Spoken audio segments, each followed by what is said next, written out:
Hello guys, कैसे हो? तो आज हम लोग पढ़ेंगे प्रॉपर्टीज ऑफ द डिटरमिनेंट। ठीक है, टोटल जो 6 प्रॉपर्टीज होती हैं, कभी कभी 7 भी हो जाती है, याद रखिएगा। तो वो रिफ्रेशन के हिसाब से कोई प्रॉपर्टी एक ही में 2 बताया तो उसी को अलग अलग बता दिया। ठीक है, ऐसे अदरवाइज जो है मेनली कितनी होती हैं आपकी, टोटल 6 होती हैं। ठीक है, हाँ तो गाइस देखिए, हमारी जो पहली प्रॉपर्टी ये है कि अगर किसी डिटरमिनेंट के रोज या कॉलम को इंटरचेंज कर देंगे तो जो वैल्यू ऑफ डिटरमिनेंट होता है वो रिमेन्स अनचेंज होता है। आइए देखते हैं इसका मीनिंग क्या होता है।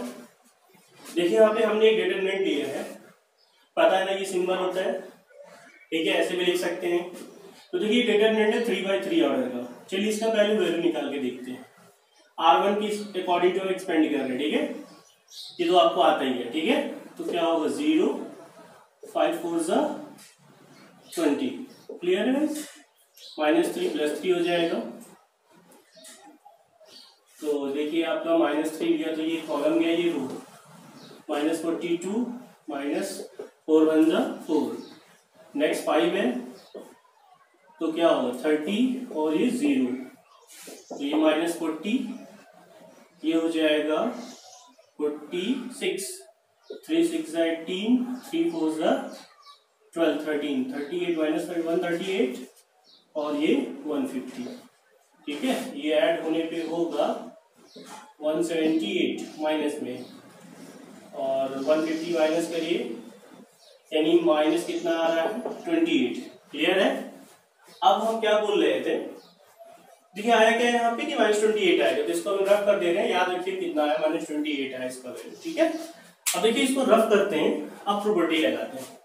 देखिए प्रॉपर्टी क्या है कि अगर रोज या कॉलम को इंटरचेंज कर दिया जाए तो वैल्यू ऑफ डिटरमिनेंट क्या जाता है, रिमेन्स अनचेंज। कहने का मतलब देखिए, जो रोज है उसको कॉलम बना देते थे। R1 देखिए क्या है 2 -3 5, 2 -3 5, R2 6 0 4, तो इसको कॉलम में लिख लिया। ठीक है, रो में 1 5 -7 कॉलम में लिख लिया। ठीक है, क्लियर गाइस? आप देखते हैं इसकी वैल्यू निकालते हैं। इसी के लिए हम एक्सपेंड कर लो, मान लो फिर से R1 करते हैं 2, ये रो कॉलम गया 0 -20। क्लियर है? 6 -6 होगा, कॉलम गया रो गया, तो ये होगा 21 -25। Clear guys? फिर लिया 1 कॉलम रो, 4 3 12 0। ये देखिए -40 हुआ, ये कितना हो जाएगा, -4 बचेगा, इंटू होगा तो +24 हो जाएगा, और ये देखिए कितना होगा -12। ऐड करेंगे 52 और +24 माइनस करिए, देखिए कितना आ रहा है -28। आप बताइए क्या रोज और कॉलम को इंटरचेंज करने पे वैल्यू चेंज हुआ? नहीं चेंज हुआ ना। ठीक है, तो याद रखिएगा, देखिए पहले नॉर्मल जब था तो देखिए आंसर आया था -28। जब हमने रोज कॉलम को इंटरचेंज किया, ठीक है, तब भी वैल्यू क्या आ रहा है, सेम आ रहा है। तो याद रखिएगा, कभी भी किसी भी डिटरमिनेंट के रोज और कॉलम को इंटरचेंज कर दिया जाए तो वैल्यू ऑफ डिटरमिनेंट जो होता है वो क्या होता है, रिमेन्स अनचेंज है। ठीक है, ये प्रॉपर्टी नंबर फर्स्ट है अकॉर्डिंग टू एनसीईआरटी। इसे नंबरिंग में एनसीईआरटी के हिसाब से बता रहा है कि आपका बोर्ड में आप लिख सकते हैं एनसीईआरटी के हिसाब से नंबर, प्रॉपर्टी, फर्स्ट, सेकंड। ठीक है, तो आपके लिए ज्यादा बेटर रहेगा। ठीक है, तो वीडियो को पॉज करके आप इसको नोट भी कर सकते हैं। ठीक है, तो देखिए यहाँ पे नेक्स्ट हमारी प्रॉपर्टी क्या है। अब नेक्स्ट प्रॉपर्टी ये है सेकंड नंबर, कि अगर किसी भी डिटरमिनेंट का एनी 2 रोज, याद रखिएगा एनी 2 रोज बोल रहे हैं, टोटल नहीं बोल रहे हैं, और एनी 2 कॉलम्स को इंटरचेंज कर दिया जाए तो याद रखना वैल्यू ऑफ डिटरमिनेंट्स का जो साइन होता है वो चेंज हो जाता है। Sign of value determinant change. ठीक है, आई मीन अगर प्लस वैल्यू आ रही है और चेंज करने पे क्या हो जाएगा माइनस, और माइनस में है तो क्या आएगा प्लस। तो यार अगर किसी भी 2 रोज या किसी भी 2 कॉलम्स को इंटरचेंज कर रहे हैं तो जो वैल्यू ऑफ डिटरमिनेंट्स का साइन भी क्या हो जाएगा, चेंज हो जाएगा। अगर पहले प्लस आ रहा था, चेंज करने पे क्या आएगा माइनस, और माइनस था तो क्या आएगा प्लस। आइए देखते हैं, सेम हमने मैट्रिक्स लिया है। ठीक है, इसे बार बार निकालना ना पड़े। तो नॉर्मल कंडीशन कितना आ रहा था -28। अब हम प्रॉपर्टी क्या है, अगर किसी भी एनी 2 रो या एनी 2 कॉलम को इंटरचेंज कर दिया जाए तो वैल्यू जो होता है उसका साइन भी चेंज हो जाता है। जैसे देखिए इसका मतलब क्या है, जैसे R1 है, ये किसका साइन होता था याद करो, इंटरचेंज का। ठीक है, इसका मतलब आप 2 रो को चेंज कर रहे हैं। ठीक है, टोटल नहीं कर रहे हैं। आप R1 R3 कर लीजिए। ठीक है, कॉलम C1 C2 कर लो, C2 C3 को इंटरचेंज कर लो, C1 C3 कर लो, ठीक है। तो किसी भी दो रो या किसी भी दो कॉलम को अगर इंटरचेंज करेंगे तो जो साइन होता है वैल्यू ऑफ डिटरमिनेंट का वो चेंज हो जाता है, प्लस है तो माइनस आएगा, माइनस है तो प्लस में। आइए देखते हैं, ये तो हम पहले से निकाल चुके हैं, याद रखिएगा। चेंज करें, R1 लिया था R2, तो देखिए क्या हो जाएगा 604 और 2 -3 5 और ये 1 5 -7। आइए निकालते हैं, ये 6 हुआ, ठीक है, तो क्या हुआ 21 25 0 लिखने कोई मतलब नहीं, इंटू को 0 हो जाएगा। नेक्स्ट वाला माइनस लगा दीजिए, +4 कॉलम गया रो गया, 5 2 10 और ये +3 हो जाएगा, ठीक है। ये 6 कितना बचेगा भाई -4, समझ रहे हैं ना इसको क्यों नहीं लिखा, क्योंकि ये अंदर जो भी होगा बचेगा इंटू 0 हो जाएगा। कितना होगा 13 13 4 52, कितना होगा -24 + 52, कितना आया प्लस में आया। अब देखिए पहले क्या था माइनस में आ रहा था, अब क्या आ रहा है प्लस में। तो याद रखिएगा आज के बाद, if any two rows or columns I mean two columns are interchange then value of determinant of the क्या होगा, उसका साइन जो होगा वो भी क्या हो जाएगा चेंज हो जाएगा, ठीक है। The sign of value of determinant क्या होगा विल बी चेंज, याद रखिएगा एनी टू रोज या एनी टू कॉलम्स को इंटरचेंज करने पर, ठीक है गाइस। तो आपको प्रॉपर्टी नंबर 2 समझ में आ गई होगी आई होप, ठीक है। अब आइए देखते हैं प्रॉपर्टी नंबर 3। प्रॉपर्टी नंबर 3 क्या है, थर्ड में ये बोलता है कि अगर किसी भी डिटरमिनेंट के 2 रोज या 2 कॉलम्स क्या हो आइडेंटिकल हो, आई मीन सेम हो उसके एलिमेंट, तो वैल्यू ऑफ डिटरमिनेंट क्या आता है 0 आता है। जैसे देखिए हमने एक डिटरमिनेंट लिया 1 2 3, यहां कुछ भी ले लीजिए, और 1 2 3, ठीक है। थोड़ा ध्यान से देखिए, R1 को आप देखो और R3 को देखो। R1 के एलिमेंट 1 2 3 और R3 के एलिमेंट क्या 1 2 3 है। तो हमने यही बोला है कि अगर किसी भी डिटरमिनेंट के, ठीक है, अगर 2 रोज या 2 कॉलम्स क्या हो आइडेंटिकल हो, मतलब उस रोज के या कॉलम के क्या हो एलिमेंट सेम हो, ठीक है, तो वैल्यू ऑफ डिटरमिनेंट क्या होता है 0 होता है। जैसे देखिए यहाँ पे इसको अगर एक्सपेंड करके हम देखें, ये 1, ठीक है, 0 5 2 10, उसके बाद -2, ठीक है, ये गया 6 हुआ 5,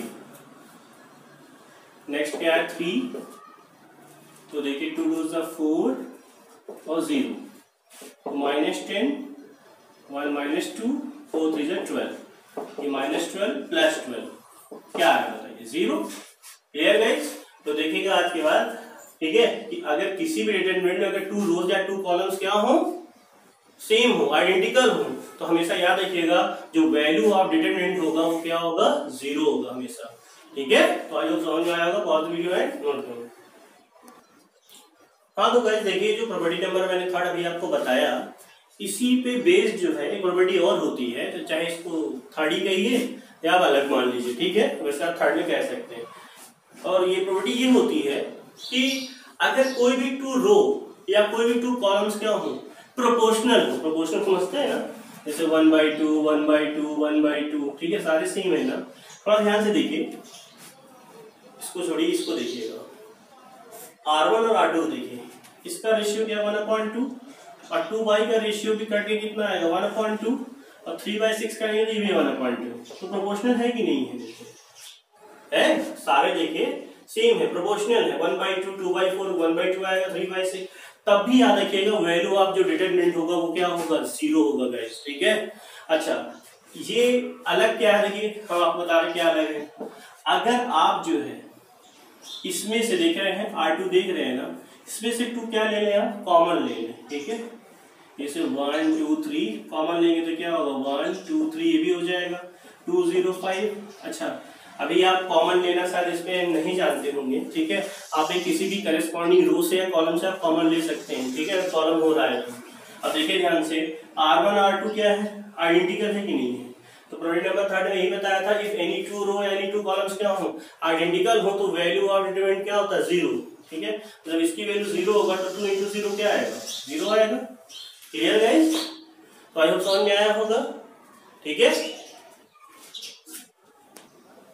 हाँ तो गाइस देखिए प्रॉपर्टी नंबर 4 क्या है, if each element of a row, चाहे कॉलम हो, आर रो बोल रहे हैं या आप कॉलम बोल रहे हैं, of a determinant is multiplied by a constant k, then its value gets multiplied by k। इसका मीनिंग समझिए।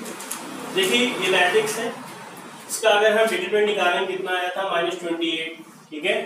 अभी मैंने निकाला था ना, मैं उसको निकाल चुके हैं ना, तो याद रखिए क्या बार निकाले, ठीक है। तो देखिए जब निकाला कितना आया था -28। अब इसका मीनिंग समझिए। कह रहा है किसी भी रो, किसी भी एक रो, ठीक है, किसी भी कॉलम में अगर किसी भी कांस्टेंट का मल्टीप्लाई कर दिया जाए तो वैल्यू और डिटरमिनेंट होती है उतने टाइम से जाती है। इससे पहले -28 आया था, अगर हम किसी भी रो को 2 से मल्टीप्लाई कर रहे हैं तो कितना हो जाएगा -56। ऐसे समझते हैं। अगर हम R1 को 2 से मल्टीप्लाई करें, 3 से कर दें, ठीक है, R1 कर रहे हैं, R2 कर सकते हैं, R3 कर सकते हैं, कॉलम C1 कर सकते हैं, C2 कर सकते हैं, C3 किसी भी कांस्टेंट से मल्टीप्लाई कर सकते हैं, 2 1/2, ठीक है, 3 -3, ठीक है। तो देखिए ऐसे यहाँ पे 2 से मल्टीप्लाई किया हमने R1 को, तो 2 2 सा 4, ठीक, 2 3 सा 6, 2 5 सा 10। अब सिर्फ R1 में लिखा तो R1 नहीं होगा।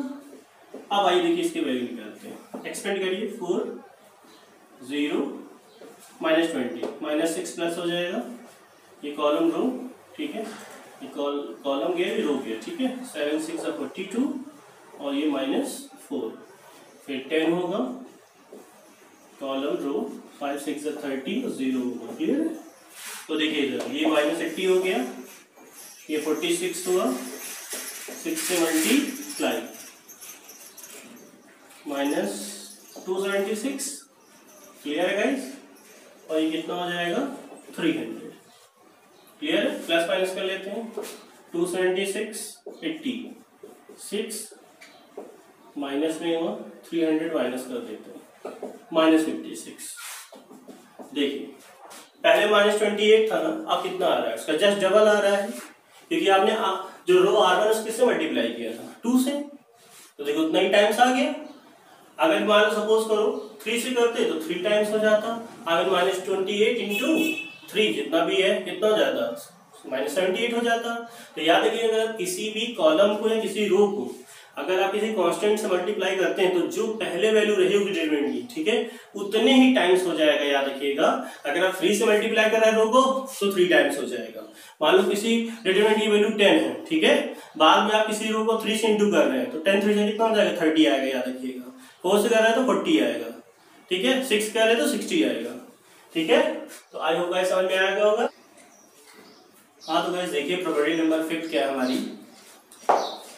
फिर ये है कि if sum of all elements of a row, एक ही रो की बात हो रही है, all elements of a row और कॉलम या column of a determinant are expressed as sum of 2 और मोर टर्म्स, ठीक है, यानी कोई भी एक रो है उसमें 2 या 2 से ज्यादा टर्म्स का क्या हो, सम हो। देखिए इसमें 2 टर्म है कि नहीं, और भी हो सकते हैं, 3 भी हो सकते हैं, याद रखिएगा। बट अगर 2 है तो समय 2 होना चाहिए, 3 है तो 3 होना चाहिए, याद रखिएगा, ठीक है। तो then determinant can be expressed as sum of 2 और मोर डिटरमिनेंट्स। तो इसका मतलब ये होता है कि उस डिटरमिनेंट को हम लोग एक्सप्रेस कर सकते हैं सम ऑफ 2 और मोर डिटरमिनेंट, 2 या 2 से ज्यादा डिटरमिनेंट्स में हम लोग क्या कर सकते हैं, एक्सप्रेस कर सकते हैं, ठीक है। जैसे देखिए इस रो में देखिए उसके 2 एलिमेंट हैं। पहला एलिमेंट क्या है, ए है, बी है और सी है, तो आप इसको लिख लीजिए पहले, जो पहला है। R2 R3 कोई चीज वैसे लिख लो, प्लस अब देखिए जो ऐड है उसको देखिए, λ1 λ2 λ3, तो आप लिखेंगे λ1 λ2 λ3 और R2 R3 वैसे ही नोट कर ले, क्लियर गाइस। अगर मान लो सपोज करिए इसमें और भी एलिमेंट ऐड होता है, जैसे P प्लस में Q, इसमें क्या होता R, ठीक है। तब हम लोग क्या करते हैं, तीसरा एलिमेंट हमारा जो मिल गया ऐसा सम, ये 3 एलिमेंट है, तो लास्ट वाला क्या है इसका P, फिर क्या है Q, फिर क्या है R, और ये आपके वैसे रहेंगे A1 B1 C1 A2 B2 C2 guys, clear है। और भी ऐड होता, चौथा 4 एलिमेंट होते तो फिर से डिटरमिनेंट बन जाती है, और R2 R3 क्या होता सेम। आइए देखते हैं प्रॉपर्टी नंबर 6 क्या होती है। मैंने इसका स्टेटमेंट नहीं लिया, ठीक है, मैं लिखा नहीं हूँ आपका बोर्ड पे, तो आपको डायरेक्ट आपको समझाता हूँ क्या होता है। लेकिन सपोज करिए कोई डिटरमिनेंट है, ठीक है, 1 2 4, ठीक है, 3, ओके, इसका वैल्यू निकालिए, 3 1 जा 3, 4 2 जा 8, कितना आ रहा है -5, ठीक है। दिमाग में रखिए कितना आंसर है इसका, -5, वैल्यू ऑफ डिटरमिनेंट। अब देखिए प्रॉपर्टी ये है, अगर किसी रो में किसी भी करस्पॉन्डिंग रो को ऐड करें, जैसे R1 प्लस R2 कर दिया, ठीक है, और तो R3 तो है नहीं, R2 लिया हमने, ठीक है, तो जो इसका वैल्यू ऑफ डिटरमिनेंट रहेगा वो रिमेन्स क्या रहेगा, अनचेंज, मतलब वैल्यू ऑफ डिटरमिनेंट क्या होगा, चेंज नहीं होगा, जितना पहले था उतना तब भी आएगा। ये करके देखते हैं। R1 है, हमने बताया था पहले कि लेफ्ट हैंड साइड देखिए R1, तो R1 इंटरचेंज हो रहा है, ठीक है, याद रखिएगा। तो R2 आप वैसे ही नोट कर लीजिए। R1 में क्या ऐड कर रहे हैं हम, R2, 4 1 5 3 2 5। अब निकालिए इसका वैल्यू, 5 3 15, 4 5 20, कितना आ रहा है, -5। पहले कितना आया था, -5, कोई चेंज तो हुआ नहीं। आइए और भी करके दिखाते हैं इसमें। मान लो आप ऐसे भी कर सकते हैं, मान लो 2 का इंटू कर दिया 3 का, तब भी चेंज नहीं हुआ, जितना पहले था उतना ही आएगा, ठीक है। आइए देखते हैं, तो क्या कर रहे हैं, R1 में 2 इंटू R2 कर रहे हैं, यानी R1 में R2 में 2 को मल्टीप्लाई करके ऐड कर रहे हैं, कितना होगा, चेंजेस तो R1 में ही होगा, तो 2 4 8 और 1 क्या होगा 9, 2 3 6 और ये कितना हो जाएगा 8, क्योंकि हम लोग R2 में 2 को मल्टीप्लाई करके R1 में ऐड करना है, ये वैसे ही रहेगा। अब देखिए निकालिए इसकी वैल्यू, 9 3 27, 8 4 32, कितना आएगा भाई बताओ, वही -5 आ रहा है। सेम थिंग आप ऐड ऐसे कर, सब्ट्रैक्ट भी कर सकते हैं, बट ना तो डिवाइड ना तो मल्टीप्लाई, किसी रो को ना तो आप रो को रो के साथ ना तो मल्टीप्लाई कर सकते हैं, ना तो कॉलम को कॉलम के साथ, ना तो डिवाइड कर सकते हैं। हाँ, पर किसी रो को या कॉलम को स्केलर से आप मल्टीप्लाई कर सकते हैं, ठीक है। तो देखिए तब भी कितना आया, -5। हाँ, सब्ट्रैक्ट कर सकते हैं, तब भी वही चीज होगा। जैसे देख लो, मान लो हमने R1, चलो दूसरा ले लेते हैं, इसे R2 इस वाले लेते हैं, R2 में चेंज कर, R2 माइनस R1 करते हैं, ठीक है। ये तो कितना है आपका, -5 था, सॉरी, ठीक है। R2 में से क्या माइनस करना, R1, चेंजेस किस में होगा R2 में, तो 1 2 वैसे ही नोट कर लें, 4 1 4 -1 3 3 -2 1, निकालिए, 1 1 सा 1, 3 2 सा 6, क्या है, ठीक है। अगर सब्ट्रैक्शन भी अप्लाई कर रहे हैं तब भी हमारा क्या आ रहा है, सेम आ रहा है। वही चीज आप कॉलम के साथ भी कर सकते हैं, अगर किसी कॉलम में कॉलम को ऐड करेंगे, ठीक है, या किसी करस्पॉन्डिंग वैल्यू से मल्टीप्लाई करके तब ऐड कर रहे हैं या सब्ट्रैक्ट कर रहे हैं, तो वैल्यू ऑफ डिटरमिनेंट क्या होगा, चेंज नहीं होगा, ठीक है। तो ये हमारी क्या है, प्रॉपर्टी नंबर 6। एक और देख लीजिए 7 के तौर पे स्पेशली, अगर किसी भी डिटरमिनेंट में किसी भी कॉलम या रो के ऑल द एलिमेंट्स क्या होगा, 0 हो, तो वैल्यू ऑफ डिटरमिनेंट क्या होगा, 0। कॉमन सेंस की बात है। अगर आप इसको एक्सपेंड करके देखिए, ये C1 इसका सारे एलिमेंट क्या है, 0 है, या किसी रो के सारे एलिमेंट क्या हो, 0 हो, तो याद रखना गाइस, हमेशा जो वैल्यू ऑफ डिटरमिनेंट आएगा वो क्या होगा, 0 होगा, ठीक है गाइस। तो देखिए क्या होगा, 0 आप कर लीजिए चेक करके, कोई बहुत बड़ी बात नहीं है, ठीक है, ओके। तो आई थिंक आपको समझ में आया होगा गाइस। तो नेक्स्ट क्लास में जो है हम लोग इस पे बेस्ड जो है क्वेश्चंस करेंगे।